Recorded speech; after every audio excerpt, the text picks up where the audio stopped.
I'm Dan, just a regular guy watching a basketball game at the Boulevard. The air was warm, the crowd was alive, and life felt normal. While I was watching, an airplane flew overhead. We all smiled, waving at it like kids, thinking nothing of it.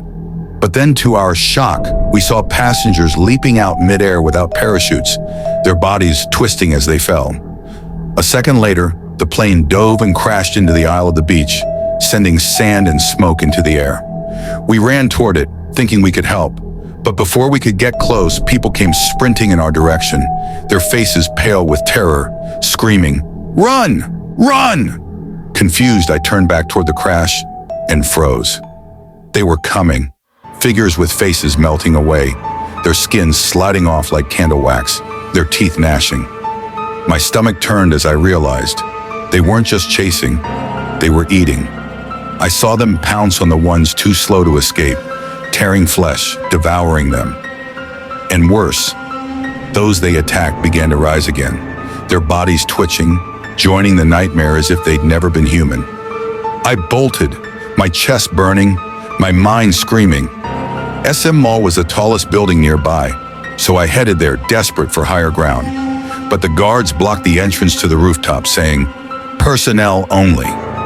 My voice cracked as I told them about the people eating people, about the faces melting away. They didn't believe me until they saw the street below. Then came the stampede. Dozens, maybe hundreds of people surged toward the entrance at once, screaming, crying, clawing their way in. The guards tried to hold the doors, but it was useless. The wave of bodies crashed through like a flood, knocking them down.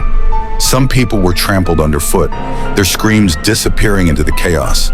I barely squeezed through the madness, feeling nails and hands clutching at my shirt in blind desperation. The moment they realized it was real, chaos broke out everywhere. I ran past the shattered order, heart pounding, calling my mom and sister again and again. No answer. The silence on the other end felt worse than the screams outside. When I finally reached the rooftop, the sight stole the air from my lungs.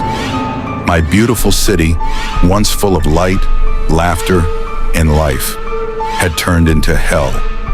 The streets ran red, the air was filled with smoke and the unholy screams of the infected. And from up there, I knew this was only the beginning.